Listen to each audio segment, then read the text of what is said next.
ഏറ്റവും സ്നേഹമുള്ള വൈദികരെ, സിസ്റ്റേഴ്സെ, മാതാപിതാക്കളെ, യുവജനങ്ങളെ, കുട്ടികളെ, പെസഹ വ്യാഴാഴ്ചത്തെക്കുറിച്ചാണ് ഞാൻ സംസാരിക്കുന്നത്. പെസഹ വ്യാഴാഴ്ച രണ്ടാമത്തെ എൻ്റെ വചന ശുശ്രൂഷയാണിത്. യേശു ഗെത്സെമനിയിൽ 7 വചനങ്ങൾ പറയുന്നുണ്ട്. ഒന്നാമത്തെ വചനം, ഞാൻ പോയി പ്രാർത്ഥിക്കുവോളം നിങ്ങൾ ഇവിടെ ഇരിക്കുവിൻ. രണ്ടാമത്തെ വചനം, ഞാൻ തീവ്ര ദുഃഖത്താൽ മരണത്തോളം എത്തിയിരിക്കുന്നു, നിങ്ങൾ എന്നോടൊത്ത് ഉണർന്നിരുന്ന് പ്രാർത്ഥിക്കുവിൻ. മത്തായിയുടെ സുവിശേഷത്തിലെ 26-ാം അധ്യായത്തിലെ 38-ാം വചനമാണ് നമ്മുടെ ഈ രണ്ടാമത്തെ ഗെത്സെമൻ പ്രാർത്ഥനയിലെ പരിചിന്തനം. യേശു പെസഹ ആചരിച്ചു. ലോക ചരിത്രത്തെ തന്നെ മാറ്റിമറിച്ച പരിശുദ്ധ കുർബാനയുടെ സ്ഥാപന വാക്യങ്ങൾ ചൊല്ലി, ഇതെന്റെ ശരീരമാണ്, ഇതെന്റെ രക്തമാണ്, നിങ്ങൾ വാങ്ങി കുടിക്കുവിനെന്ന് യേശു ശിഷ്യന്മാരോട് അരുളി ചെയ്ത ശേഷം കൃതജ്ഞതാ സങ്കീർത്തനങ്ങൾ ചൊല്ലി സാധാരണ താൻ പ്രാർത്ഥിക്കാൻ പോകുന്ന ആ ഒലിവ് മലയിലേക്ക് പോവുകയാണ്. കഴിഞ്ഞ ടോക്കില് ഞാൻ പറയുകയുണ്ടായി, ഗെത്സെമൻ തോട്ടം സന്ദർശിക്കുകയും അവിടെയുള്ള ചർച്ച് ഓഫ് ഓൾ നേഷൻസ് ആ ദേവാലയത്തിൽ പ്രാർത്ഥിക്കുകയും ചെയ്തു. നമ്മുടെ രണ്ടാമത്തെ വചനത്തിലേക്ക് നമുക്ക് കടക്കാം. ഞാൻ തീവ്രമായ ദുഃഖത്താൽ മരണത്തോളം എത്തിയിരിക്കുന്നു. ഞാൻ തീവ്രമായ ദുഃഖത്താൽ. എന്തായിരിക്കും ഈ തീവ്രമായ ദുഃഖം?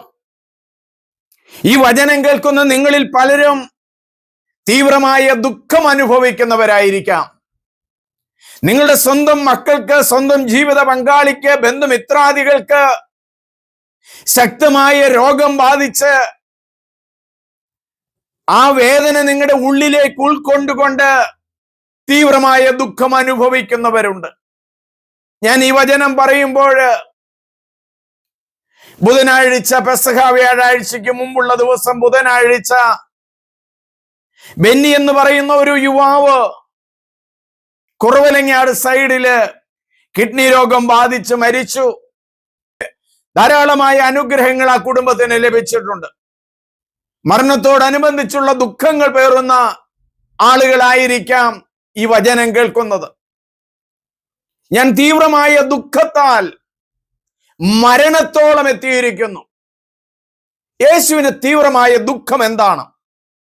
താൻ വരിക്കാൻ പോകുന്ന കുരിശു മരണമാണോ? ഒരുപക്ഷെ അതായിരിക്കാം. താൻ ആ കുരിശും ചുമന്നുകൊണ്ട് പോകുമ്പോൾ കിട്ടുന്ന അടികളും പീഡനങ്ങളുമായിരിക്കോ? ചിലപ്പോൾ അതുമായിരിക്കാം. സ്വന്തം ശിഷ്യനായ യൂദാസ് കറിയാത്ത വന്ന് ഗുരു സുസ്തി എന്ന് പറഞ്ഞ് ചുംബനം കൊടുക്കുന്നതാണോ യേശുവിന്റെ മനസ്സിൽ ഏറ്റവും കൂടുതൽ വിഷമിപ്പിക്കുന്നത്? ഇതെന്റെ ശരീരമാണ്, ഇതെന്റെ രക്തമാണ് എന്ന് പറഞ്ഞുകൊണ്ട് യേശു ഈ യൂദാസിനും കൊടുത്തു. താൻ വളർത്തിയെടുത്ത മകൻ, താൻ വളർത്തിയെടുത്ത മകള് പാപത്തിന്റെ വഴികളിലൂടെ പോകുമ്പോൾ ഉള്ളു നോവുന്ന മാതാപിതാക്കന്മാരുടെ മുമ്പിലാണ് ഞാൻ ഈ വചനം പറയുന്നത്. ഒരിക്കലും ഗ്രസിച്ചിട്ടില്ലാത്ത വിധത്തില് കേരളം ഇന്ന് മയക്കുമരുന്നിന്റെയും ലഹരി പദാർത്ഥങ്ങളുടെയും അടിമത്തത്തിലാണ് എന്ന് ധൈര്യമായിട്ട് ഇന്ന് എല്ലാ മാധ്യമങ്ങളും എല്ലാ ചാനലുകളും ഒക്കെ പറയുന്നുണ്ട്. ഇത് വളർത്തിവിട്ട രാഷ്ട്രീയ നേതാക്കന്മാരുണ്ടാകും, ചില മതങ്ങളിൽപ്പെട്ട ആളുകളുണ്ടാകും. പത്രങ്ങളിൽ വരികയുണ്ടായി, പഴയൊരു മന്ത്രി പറഞ്ഞത്, നമ്മുടെ സമൂഹത്തിൽ നിന്നാണ് ഈ ലഹരി പദാർത്ഥങ്ങളുടെയും മദ്യലഹരികളുടെയും എല്ലാം കൂടുതലായിട്ട് ചെയ്യുന്നത് എന്ന്. എന്നാ മതത്തെക്കുറിച്ചൊന്നും പറയുന്നില്ല. ദൈവസ്നേഹം അന്വേഷിക്കുന്ന ഒരു മതമാണ് ക്രൈസ്തവ മതം. ആരെയും കൊല്ലാനായിട്ട് പറയുന്ന മതമല്ല ക്രൈസ്തവ മതം. വളരെ വേദനാജനകമായി കോതമംഗലം രൂപതയില് സെന്റ് തോമസ് ചർച്ച് തൊമ്മൻകുത്തില് ഈ ദുഃഖ വെള്ളിയാഴ്ച ഒന്ന് പ്രാർത്ഥിക്കാനായിട്ട് ഒരു മനുഷ്യൻ കൊടുത്ത സ്ഥലത്ത്, പൈസ കൊടുത്തു വാങ്ങിയ സ്ഥലത്ത് കുരിശ് സ്ഥാപിച്ചു ആ ജനങ്ങള്. ആഴമായ ദൈവവിശ്വാസത്തിൽ വളരുന്ന ഒരു സ്ഥലമാണ് തൊമ്മൻകുത്ത് എന്ന് പറയുന്നത്. അവരുടെ വിശ്വാസത്തിന്റെ പ്രതീകമായിട്ട് ആ കുരിശ് നാട്ടപ്പെട്ടു അവിടെ. എന്നാല് ഫോറസ്റ്റ് ഉദ്യോഗസ്ഥന്മാർ വന്ന് JCBയും മറ്റ് സംവിധാനങ്ങളും ഉപയോഗിച്ച് ആ കുരിശ് പറിച്ചു കൊണ്ടുപോകുന്നത് നമ്മൾ ഓർക്കണം. ജനത്തിന്റെ മുറവിളി നമ്മൾ കേൾക്കണം.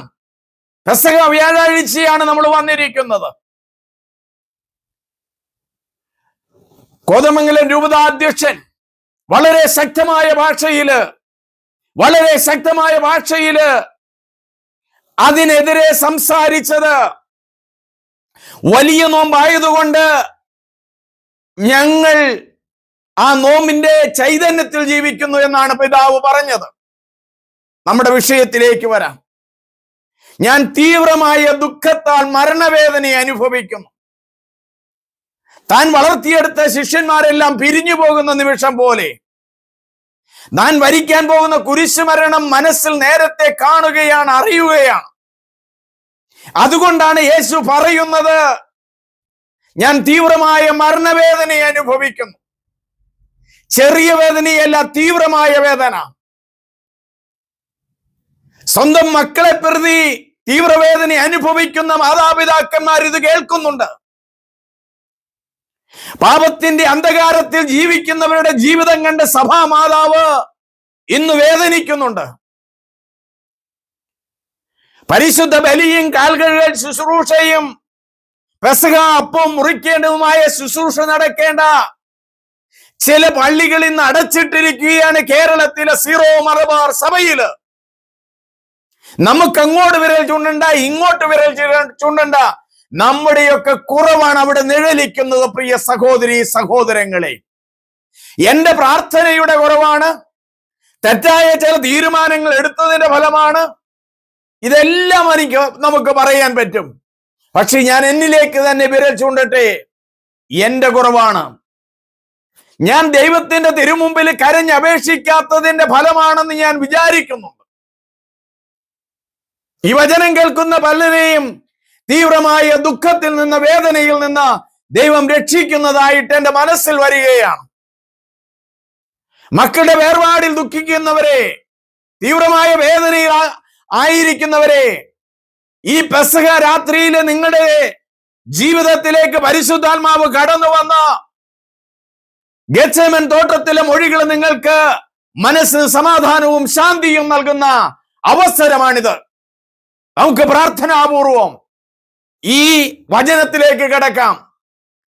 ഞാൻ തീവ്ര ദുഃഖത്താൽ മരണത്തോളം എത്തിയിരിക്കുന്നു. എന്റെ മനസ്സിലും വേദനയുണ്ട്. സഭയുടെ പോക്ക് കണ്ട്, സീറോ മലബാർ സഭയുടെ പോക്ക് കണ്ട് എന്റെ മനസ്സിൽ വേദനയുണ്ട്. സന്യാസ സമൂഹങ്ങളിലെ ചില പ്രത്യേക കാരണങ്ങൾ ഓർക്കുമ്പോൾ എന്റെ മനസ്സിൽ വേദനയുണ്ട്. സെഹിയൻ മാളികയിൽ നിന്നും 11 ശിഷ്യന്മാരെ കൂട്ടിക്കൊണ്ടുവന്നിരിക്കുകയാണ്. അതിൽ നിന്ന് 3 പേരെ കർത്താവ് ആ ഗെത്സെമൻ തോട്ടത്തില് ഒരു കല്ലേറു ദൂരം ബാക്കിയുള്ളവരെ ആക്കിയിട്ട് വരികയാണ്. പത്രോസുണ്ട്, യാക്കോബുണ്ട്, യോഹന്നാനുണ്ട്. സഭയുടെ ദൗത്യം മുഴുവനും ഏൽപ്പിച്ചിരിക്കുന്നതാണ് പത്രോസിനെ. എന്റെ കുഞ്ഞാടുകളെ മേയ്ക്കുക. എന്റെ കുഞ്ഞാടുകളെ എന്ന് പറയുന്ന ഈ വചനം കേൾക്കുന്നത് നമ്മൾ ഓരോരുത്തരുമാണ്. നമ്മളെ നയിക്കുവാനും നമുക്ക് മാർഗനിർദ്ദേശം നൽകുവാനും സത്യത്തിന്റെ പാതയിൽ കൊണ്ടുപോകുവാനുമായിട്ട് പത്രോസാണ്, മാർപ്പാപ്പയാണ്, കർദിനാളന്മാരാണ്, മെത്രാന്മാരാണ്, പുരോഹിതന്മാരാണ്, സന്യാസികളാണ്, നമ്മൾ അൽമായരാണ്.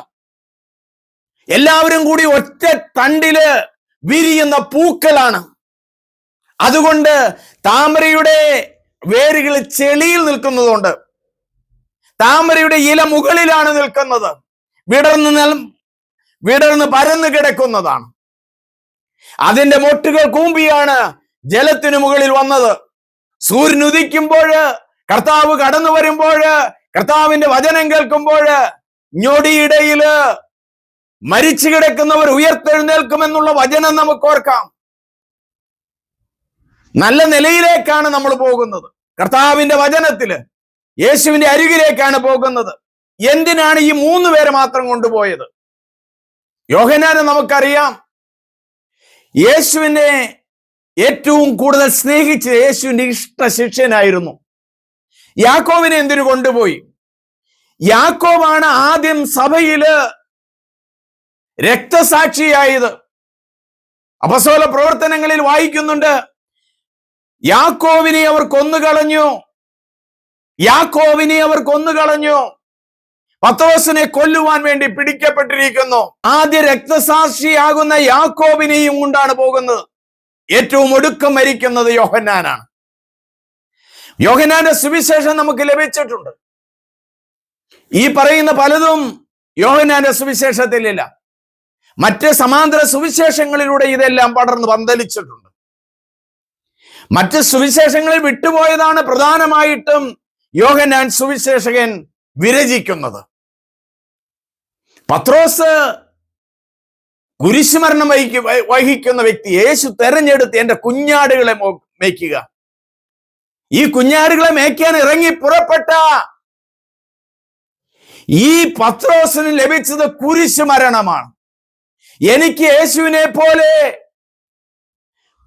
തല ആകാശത്തേക്ക് ഉയർത്തി കൈകൾ വിരിച്ച് മരിക്കാൻ യോഗ്യതയില്ല. എന്റെ ഗുരുവിനെ ഞാൻ സ്നേഹിക്കുന്നു, അതുകൊണ്ട് എന്നെ തലകീഴായിട്ട് കുരിശിൽ തറയ്ക്കാൻ ആവശ്യപ്പെട്ട അങ്ങനെ മരണം വരിച്ച ഒരു പുണ്യവാനാണ്, വിശുദ്ധനാണ്, ആദ്യം മാർപ്പാപ്പയാണ് പത്രോസ്. ഇവരെ 3 പേരെയും കൂട്ടിക്കൊണ്ടാണ് പോകുന്നത്. അപ്പൊ ദൈവം നമ്മളെ ഓരോരുത്തരെയും ഓരോ ദൗത്യത്തിലേക്ക് ഏൽപ്പിക്കുക. ഞാൻ ഈ പറയുന്ന വചനം കേൾക്കുന്ന ചില മക്കളെ സഭയുടെ പൗരോഹിത്യ പദവികളിലേക്ക്, ഒരുപക്ഷെ മെത്രാൻ പദവിയിലേക്ക്, എനിക്ക് ശേഷമാണ് എന്റെ അനുജൻ ബെന്നി വർഗീസ് നാഗാലാൻഡിലാണ് ചേർന്നത്. അവിടുന്ന് ദൈവം വേറൊരു സ്ഥലത്തേക്ക് കൊണ്ടുപോയി മെത്രാനാക്കിയിരിക്കുക. ദൈവത്തിന്റെ വിളി അങ്ങനെയാ. ഇറ്റാനഗറില് എല്ലാ ദിവസവും കുർബാനയിൽ ഞാൻ ആ പിതാവിന് വേണ്ടി പ്രാർത്ഥിക്കും. പരിശുദ്ധ പിതാവിനും സീറോ മലബാർ സഭയുടെ അധ്യക്ഷനും രൂപതാധ്യക്ഷനും അതുപോലെ ഇറ്റാനഗർ രൂപതാധ്യക്ഷനായ ബെന്നി വർഗീസ് മെത്രാനും പ്രാർത്ഥിക്കും. അപ്പൊ ഈ 3 പേരെ തെരഞ്ഞെടുത്തിരിക്കുകയാണ്. ഇതുപോലെ നിങ്ങളെ പലരെയും പത്രോസിന്റെ സിംഹാസനത്തിലും ആ സിംഹാസനത്തിനോട് ചേർന്ന് പരിശുദ്ധാത്മാവിനോട് ചേർന്ന് ദൈവവിളി നൽകുവാൻ ദൈവം ആഗ്രഹിക്കുന്നു. നിങ്ങൾ 2 കരങ്ങളും നീട്ടി സ്വീകരിക്കുക. വേദനകളില്ലാത്തൊരു യാത്രയല്ല ഇത്. തെറ്റിദ്ധാരണകളുള്ള ഒരു യാത്രയാണ്. ശിക്ഷകൾ അനുഭവിക്കുന്ന ഒരു യാത്രയാണ്. പീഡനമേൽക്കുന്ന ഒരു യാത്രയാണ്.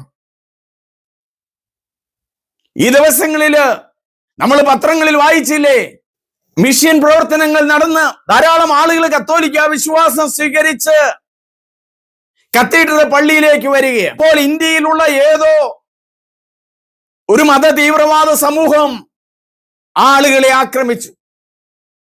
ആടുകളെ ആക്രമിക്കുന്നത് കാണുമ്പോൾ വികാരി ജനറാള് അവരുടെ ഇടയിലേക്ക് കയറി ചെല്ലുമ്പോൾ ഒരു പെണ്ണ് കഴുത്തിനിട്ട് അടിക്കുന്നത് നിങ്ങൾ എല്ലാവരും കണ്ടിട്ടുണ്ട്. വൈദിക ജീവിതത്തിലേക്ക്, സന്യാസ ജീവിതത്തിലേക്ക് കാലെടുത്തു വയ്ക്കുന്നവരെ ഇതുപോലെ അടി കിട്ടാൻ ആഗ്രഹിക്കുന്നെങ്കിൽ വന്നാൽ മതി. പീഡനം തീർച്ചയാണ്. റാണി മരിയെ പോലെ കുത്തേൽക്കാൻ നിങ്ങൾ തയ്യാറാണോ? യേശുവിന്റെ ശരീരവും രക്തവും സ്വീകരിച്ച ആ സഹോദരിയാണ് അന്ന് രാവിലെ ഈശോയുടെ ശരീരവും രക്തവും സ്വീകരിച്ച മകളാണ്.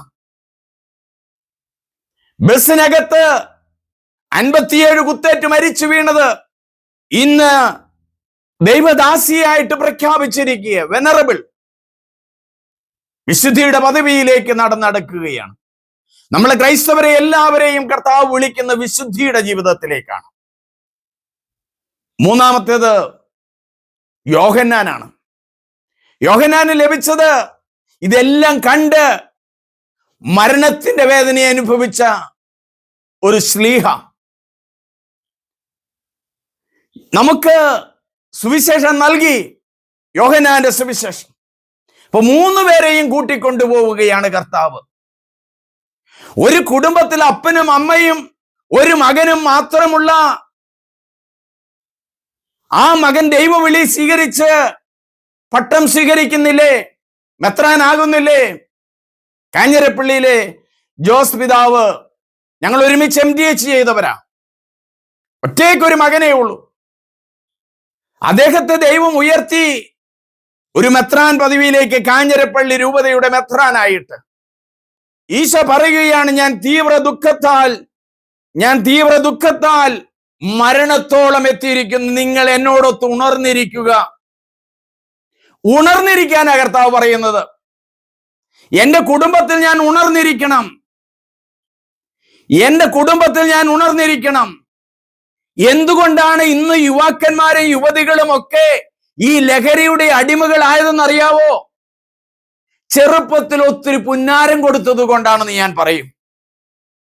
സ്നേഹിക്കേണ്ടെന്നല്ല, അതിൽ ആളിനെ ആപത്തായി തീർന്നു. ഈ അടുത്ത ദിവസങ്ങളിൽ ഒരു യുവാവുമായിട്ട് സംസാരിച്ചു. കൊണ്ടുവന്നിരിക്കുന്നതാണ് മദ്രാസിൽ നിന്ന്. അമ്മയുടെ തീവ്രവേദന ഞാൻ കണ്ടതാണ്.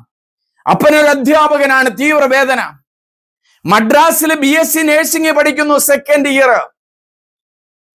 10ാം ക്ലാസ് തുടങ്ങി കഞ്ചാവിന്റെ അടിമയായി. +2 കഴിഞ്ഞു, അപ്പോഴും കഞ്ചാവിലായി. അത് കഴിഞ്ഞ് നഴ്സിംഗിന് ചെന്നു, അവിടെ മദ്യത്തിനും മയക്കുമരുന്നിനും അടിമയായി. ഞാൻ മനസ്സിലാക്കുന്നത് ഇനി അവൻ BSc നഴ്സിംഗിന് പോകുന്നില്ല. കാരണം അവനൊരു വാഹനം അപ്പൻ കൊടുക്കുന്നില്ല. അവിടെ ചെന്ന് മദ്യം കഴിച്ച് ലഹരി പിടിച്ച് ഒരുപക്ഷെ തന്റെ ജീവൻ മാത്രമല്ല മറ്റുള്ളവരുടെ ജീവനും അപകടത്തിലേക്ക് കൊണ്ടുപോകുന്നു. തീവ്ര ദുഃഖത്താൽ വേദനിക്കുന്ന അമ്മയുടെ കണ്ണീരോട് ചേർത്താണ് ഈ വചനം കേൾക്കുന്ന പല അമ്മമാരും അപ്പച്ചന്മാരും തീവ്ര ദുഃഖത്താലാണ്. നിങ്ങളുടെ കടബാധ്യതകൾ കൊണ്ടല്ല, അത് മാറിക്കൊള്ളും. വിരഹ ദുഃഖത്താലല്ല, അവര് സ്വർഗത്തിലുണ്ട്. ദുഃഖിക്കുന്ന മാതാപിതാക്കന്മാരെ ഇന്ന് ദുഃഖിക്കേണ്ടത് LSD, മരിജുവാന, കഞ്ചാവ് തുടങ്ങിയ സാധനങ്ങൾക്ക് അടിമകളായി നമ്മുടെ മക്കൾ തീർന്നു. പരീക്ഷണാർത്ഥം തുടങ്ങിയതായിരിക്കാം, കൂട്ടുകാരുടെ പ്രേരണയനുസരിച്ച് തുടങ്ങിയതായിരിക്കാം. ഈ അടുത്ത നാളിൽ കേട്ടത്, കരിമണ്ണൂർ എന്ന് പറയുന്ന സ്ഥലത്ത് ഒരു മുറുക്കാനൊക്കെ കൊടുക്കുന്ന മാതിരി ഒരു ചെറിയ കടയുണ്ട്, മലയാളികളുടേതല്ല. അവിടെ മുറുക്കാൻ വളരെ തിരക്കാ. ഓരോ മുറുക്കാൻ പൊതിയോടും ചേർന്ന് കഞ്ചാവ് കൂടിയാണ് കൊടുക്കുന്നത്. ചായയിൽ ഇട്ട് കുടിക്കാനായിട്ട് കഞ്ചാവിന്റെ പൊടിയാണ് കൊടുക്കുന്നത്. അന്വേഷിച്ചപ്പോൾ ഇവനൊരു വലിയ സമ്പന്നനായിട്ട് തൊടുപുഴയിലെ കെട്ടിടങ്ങളും സ്ഥലങ്ങളും ഒക്കെ വാങ്ങിയെന്നാണ് അറിയാൻ കഴിഞ്ഞത്. നമ്മുടെ മക്കൾ എവിടെ പോകുന്നു, നമ്മുടെ മക്കൾ എവിടെ വരുന്നു എന്ന് ചിന്തിക്കാനുള്ള ഒരു അവസരമാണ് ഈ പെസഹ വ്യാഴം. തീവ്ര ദുഃഖത്താൽ ദുഃഖിക്കുന്ന മാതാപിതാക്കന്മാരെ, നിങ്ങളുടെ മക്കളെ നിങ്ങൾ ശ്രദ്ധിക്കുന്നുണ്ടോ? അവർക്കെല്ലാം കൊടുക്കുന്നുണ്ടോ? എല്ലാം കൊടുക്കുന്നുണ്ടെങ്കിൽ തീർച്ചയായിട്ടും അവർ നല്ല യുവാവോ യുവതിയോ ആയി തീരുകയില്ല. ചിലത് വേണ്ട എന്ന് മാതാപിതാക്കന്മാര് തീരുമാനിച്ചാല് അവർ രക്ഷപ്പെടും. ദൈവത്തിന്റെ അനുഗ്രഹത്താൽ നിറയട്ടെ.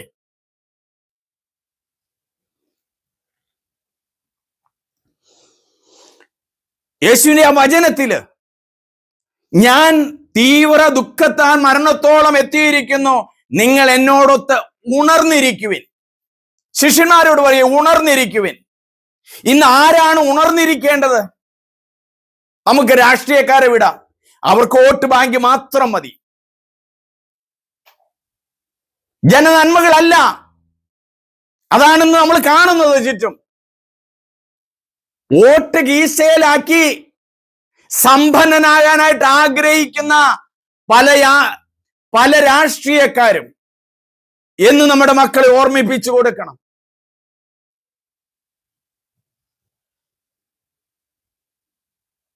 ഈശോ പറയുക, നിങ്ങൾ ഉണർന്നിരിക്കുക. ആ 3 പേരോട് മാത്രമല്ല, ഇന്നുള്ള നമ്മളോട് ഓരോരുത്തരോടും പറയുക, സാത്താൻ ആരെ വിഴുങ്ങേണ്ടു എന്ന് കരുതി ഈ ലോകം മുഴുവനും ചുറ്റി ചുറ്റി സഞ്ചരിച്ചു കൊണ്ടിരിക്കുക. കഞ്ചാവിന്റെ രൂപത്തില്, മദ്യത്തിന്റെ രൂപത്തില്, LSDയുടെ രൂപത്തില്, മരിജുവാനയുടെ രൂപത്തില്. എന്തിനു പറയുന്നു? ചില ഇഞ്ചക്ഷൻസ്, പെയിൻ കില്ലറിന് എടുക്കുന്ന ഇഞ്ചക്ഷൻസ് എടുത്ത് അതോടുകൂടെ വേറൊരു കാര്യവും കൂടി ചെയ്ത് DJ പാർട്ടിക്കൊക്കെ പോകുന്ന എത്രയോ യുവാക്കന്മാരും യുവതികളുമാണ്. നമ്മുടെ മക്കൾ എവിടെ പോകുന്നു എന്ന് നിങ്ങൾ അന്വേഷിക്കുന്നുണ്ടോ? ഒരു വീട്ടിൽ ചെല്ലാനിടയായി. അവളുടെ വീട്ടില് ആ മകൾക്ക് കിട്ടിയിരിക്കുന്ന ധാരാളം ട്രോഫികൾ വെച്ചിരിക്കുക. അവള് പല മിമിക്രി, പാട്ട്, ഡാൻസ്, ഇങ്ങനെ പല കാര്യങ്ങൾക്കും കിട്ടിയെന്നാ പറയുന്നത്. അമ്മ വിദേശത്താ. ഇതെങ്ങനെ കൊടുത്ത് കിട്ടിയതാണെന്നറിയാവോ? കടയിൽ നിന്ന് മേടിച്ച് പേരെഴുതി വെച്ചിരിക്കുന്നതാണ് പല വീടുകളിലുമുള്ള ട്രോഫികളും മെഡലുകളും ഒക്കെ. നിങ്ങൾ ഉണർന്നിരിക്കുന്നില്ല. ആ പെൺകുട്ടിയുടെ വളരെ ശക്തമായ തകർച്ചയുടെ അവസരത്തിലാണ്, എവിടെയെങ്കിലും ആകട്ടെ, എന്നെ കാണാനായിട്ട് ധാരാളം ആളുകൾ വരുന്നതാ.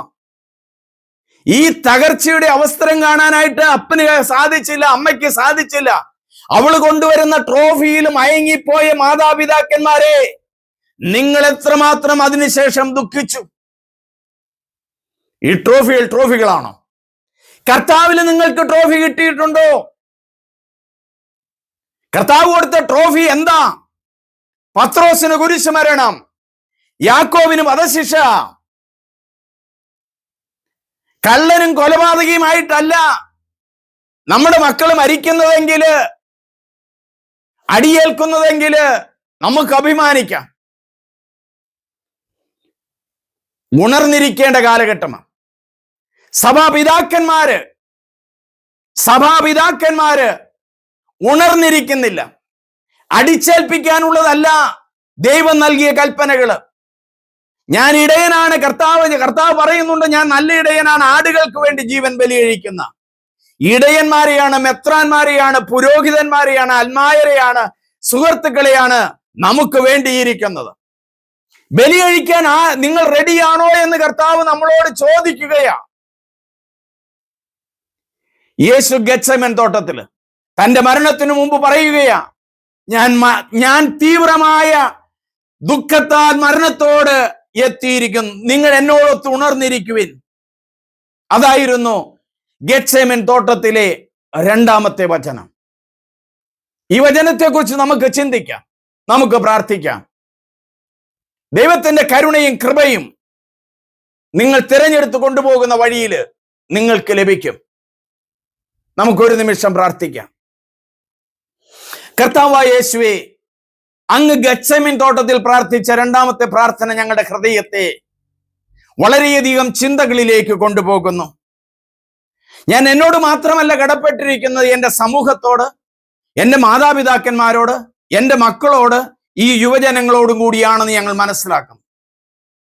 സത്യത്തിന്റെ പാത വെടിഞ്ഞു പോകാതെ എല്ലായ്പ്പോഴും എൻ്റെ കുടുംബത്തിലെ, എൻ്റെ സമൂഹത്തിലെ, എൻ്റെ ഇടവകയില് ഞാൻ ഉണർന്നിരിക്കാനുള്ള കരുത്ത് പരിശുദ്ധാത്മാവ് ഞങ്ങൾക്ക് തരുന്നുണ്ട്. അത് സ്വീകരിക്കാൻ എളിമയുള്ള ഒരു മനസ്സ് ഞങ്ങൾക്ക് നൽകണമേ. ദൈവമേ നന്ദി, ദൈവമേ ആരാധന. ഏറ്റവും പ്രിയമുള്ളവരെ, നിങ്ങൾ എല്ലാവരും ഇത് സബ്സ്ക്രൈബ് ചെയ്യണം. വചനം കൊടുത്തുകൊണ്ട് വചനത്തിൽ ജീവിക്കാൻ നമുക്ക് സാധിക്കും. നമ്മൾ വചനം കൊടുക്കുമ്പോൾ, വചനം പഠിക്കുമ്പോൾ നമ്മുടെ ഹൃദയത്തിൽ 1000 ആത്മാവിന്റെ പ്രവർത്തനങ്ങൾ നടക്കും. അതുകൊണ്ട് നിങ്ങൾ എല്ലാവരും സബ്സ്ക്രൈബ് ചെയ്യണം. ഈ പെസഹ വ്യാഴാഴ്ചത്തെ എൻ്റെ ഈ 2ാമത്തെ ടോക്ക് നിങ്ങൾ മറ്റുള്ളവർക്ക് കൊടുക്കണം. ഹിന്ദുക്കൾക്ക് അയച്ചു കൊടുക്ക്, നിങ്ങൾക്കറിയാവുന്ന സുഹൃത്തുക്കൾക്ക് അയച്ചു കൊടുക്ക്, അച്ഛന്മാർക്ക് അയച്ചു കൊടുക്ക്. ദൈവം നിങ്ങളെ അനുഗ്രഹിക്കും. എൻ്റെ പേര് ഫാദർ സണ്ണി പുൽപ്പറമ്പിൽ, CMI. ദൈവം നിങ്ങളെ സമൃദ്ധമായി അനുഗ്രഹിക്കുന്നു. 3ാമത്തെ വചനം ഉടനെ തന്നെ ഞാൻ ഇടുന്നതായിരിക്കും. നിങ്ങൾ കാണണം. ദൈവത്തിൻ്റെ അനുഗ്രഹം നിങ്ങളിൽ ധാരാളമായി ഉണ്ടാകട്ടെ. ആമേൻ.